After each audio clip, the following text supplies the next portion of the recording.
Good evening to each and everyone. I am Jennifer Abaro, student of South College under the program Postgraduate Certification in Family Nurse Practitioner. Today I'm going to report about my chosen chronic illness, which is type 2 diabetes mellitus. So I will discuss about the pathophysiology, management, and patient-centered care. This is a comprehensive clinical review for nursing students and advanced practice healthcare professionals. So let's start. So let's start from the health problem overview. Type 2 diabetes mellitus is a chronic progressive metabolic disorder defined by two converging pathological processes, peripheral insulin resistance and gradual pancreatic beta cell dysfunction. Unlike type 1 diabetes, insulin is present, but cells fail to respond effectively, resulting in persistent hyperglycemia and systemic metabolic disruptions. Its prevalence accounts for 90 to 95% of all diagnosed diabetes cases in the United States. Scale: over 37 million Americans currently live with diabetes per CDC 2023 data. Its impact: a leading cause of morbidity, mortality, cardiovascular diseases, and end-stage renal disease. So let's go to the risk factors. Early identification of high risk individuals is essential for timely preventive intervention. Risk factors are broadly categorized as non modifiable and modifiable, with obesity and sedentary lifestyle representing the most clinically actionable targets. Non modifiable, which is age greater than 45 years, family history of type 2 diabetes, which is first degree relative, ethnicity higher risk in Black, Hispanic, Asian, and indigenous population, personal history of gestational diabetes or polycystic ovary syndrome or your PCOS. Now let's go to modifiable: obesity, especially central and visceral adiposity, physical inactivity and sedentary behavior, hypertension, which is greater than 140 over 90 millimeter mercury, dyslipidemia, high triglycerides, low HDL, poor dietary patterns, high and refined carbohydrates. Central adiposity increases pro-inflammatory cytokines that directly worsen insulin resistance, with reduction of even 5 to 7% body weight can significantly delay or prevent progression of type 2 diabetes. So let's go to anatomy and physiology. So the insulin resistance in type 2 diabetes mellitus. Normal glucose regulation and healthy physiology, insulin secreted by pancreatic beta cells binds to receptors on muscles and adipose tissue, facilitating glucose uptake via GLUT4 transporter. Simultaneously, insulin suppresses hepatic glucose production, maintaining tight glycemic balance. So our pathophysiology in type 2 diabetes, there is a decreased insulin sensitivity in peripheral tissues like your muscles, liver, and fat. Compensatory hyperinsulinemia, the pancreas initially overproduces insulin. Next is your progressive beta cell exhaustion, which leads to absolute insulin insufficiency over time. And lastly, your increased hepatic glucose output despite elevated glucose levels. So you can see in these two pictures, now um, this is the cell, for example, the two cells. So the other cell, which is a having a type 2 diabetes, which is the key, no, and that insulin receptor cannot go through. So when it cannot go through, so the glucose channel closes and the glucose cannot enter inside the cell and the cell will not be utilized by the body as your energy. So in the other picture, you can see that the key is already inside the cell and then the glucose channel opens up. So the glucose enters directly to the glucose channel and it is inside the cell, meaning the sugar or the glucose can already be used and utilized with our body as energy. Clinical manifestations and diagnostic criteria. Many patients with type 2 diabetes mellitus are asymptomatic at diagnosis, identified only through routine screening when symptoms are present. They reflect the physiological consequences of sustained hyperglycemia. Clinicians must be vigilant. Early detection prevents irreversible complications. Classic symptoms, you have your polyuria, which is osmotic diuresis from glucose spilling into urine, polydipsia, compensatory thirst response to fluid loss, fatigue, cell-starved of usable glucose despite hyperglycemia, and blurred vision, osmotic changes affecting lens shape and clarity. According to the American Diabetes Association diagnostic criteria of 2024, your A1C should be less than 6.5% on two separate occasions. Fasting plasma glucose will be less than 126 milligram per DL, 8 hours fasting. And your 2-hour glucose, which be less than 200 milligram per DL during OGTT, and your random glucose will be less than 200 milligram per DL with classic symptoms. Complications of your type 2 diabetes mellitus. So, chronic hyperglycemia damages both small and large blood vessels throughout the body. Cardiovascular diseases remains the leading cause of death in type 2 diabetes mellitus patients. Early and consistent glycemic control significantly reduces the risk of microvascular complications. In your microvascular complications, you have your retinopathy, leading cause of new adult blindness in the US, nephropathy, major driver of chronic kidney disease and dialysis, your neuropathy, peripheral nerve damage causing pain, numbness, and foot ulcers. Next is your macrovascular complications, coronary artery disease, myocardial infarction, which is a risk 2 to 4 times higher, stroke, ischemic stroke risk significantly elevated, peripheral arterial disease, poor perfusion, wound healing failure, amputation risk.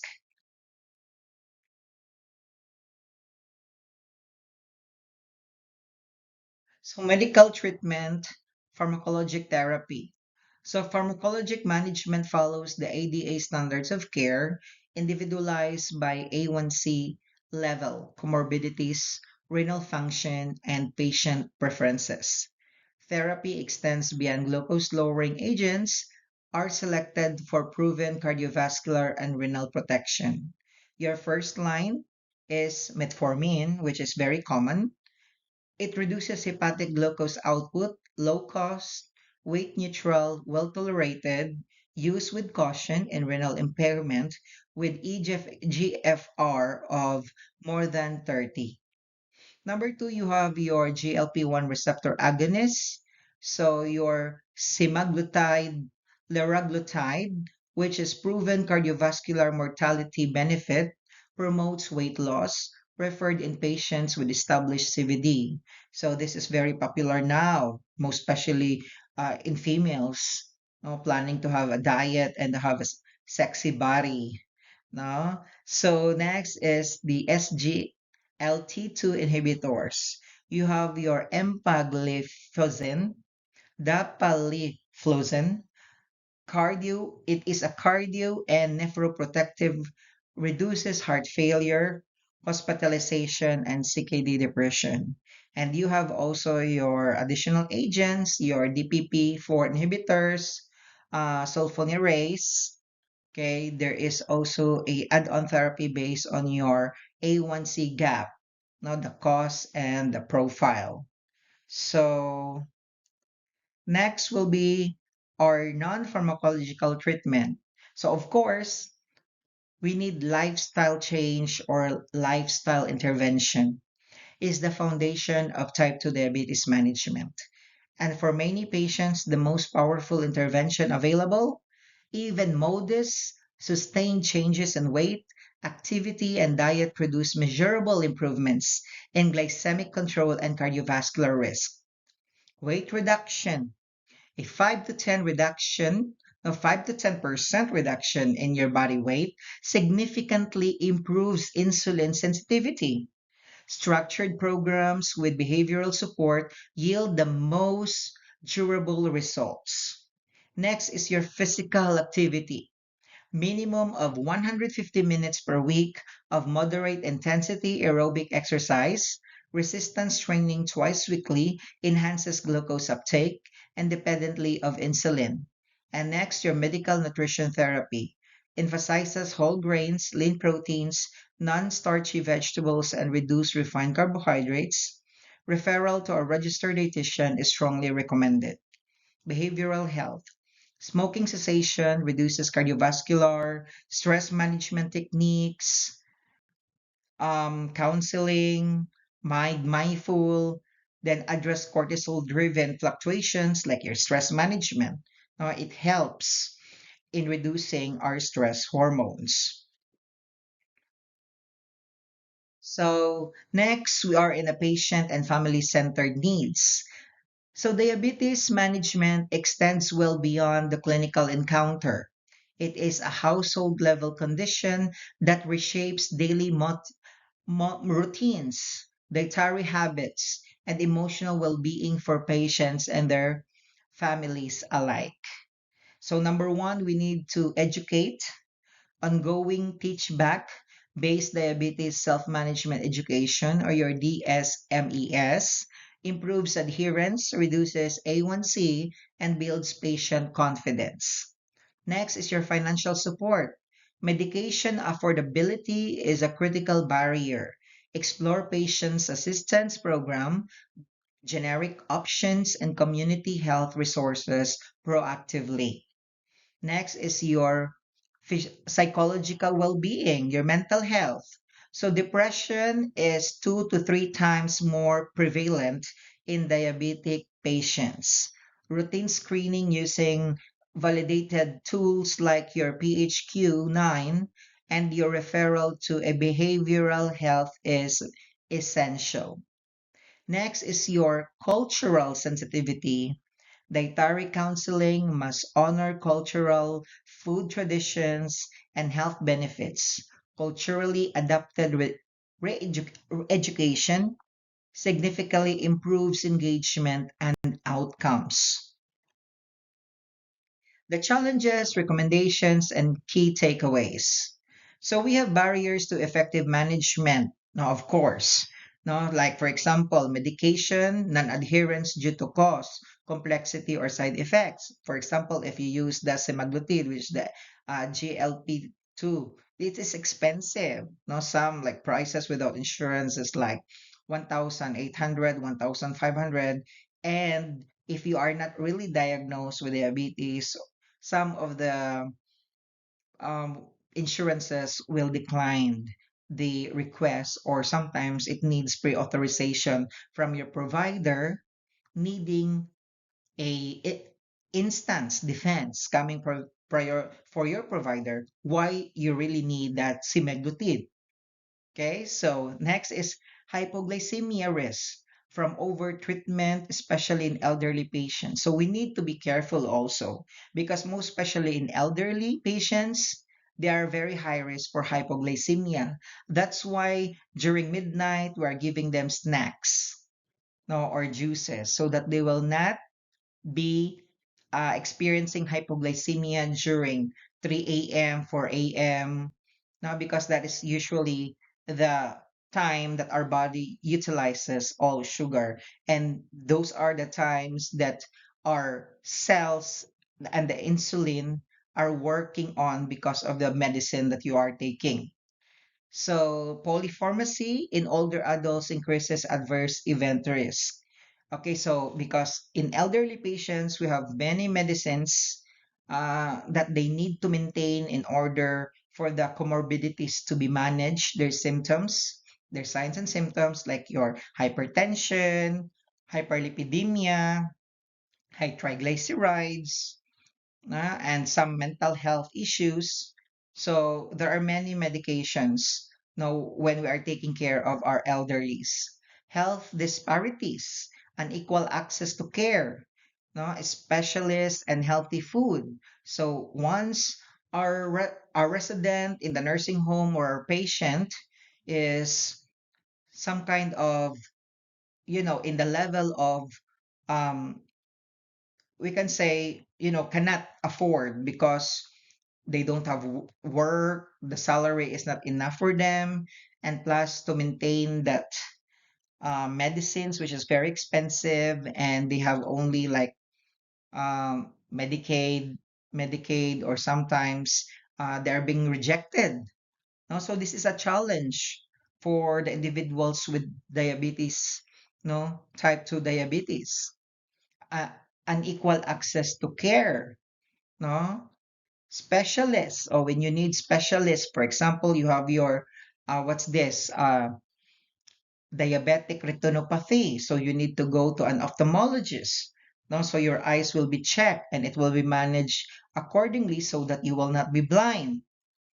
And healthy foods, so some nowadays many elderlies, no, they don't like to go to the mall anymore, most especially they're weak or if it is winter.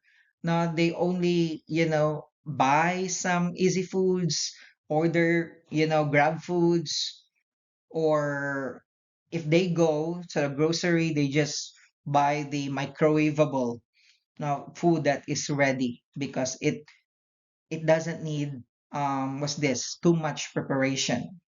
So actionable clinical recommendation: screen high-risk patients annually using A1C or fasting glucose. Individualize A1C targets, especially in order for the frail adults. Prioritize cardiovascular risk reduction with GLP-1 or SGLT2 agents where indicated. Engage multidisciplinary teams like your nursing, nutrition, pharmacy, and your behavioral health. Use teach-back education at every visit to confirm patient understanding.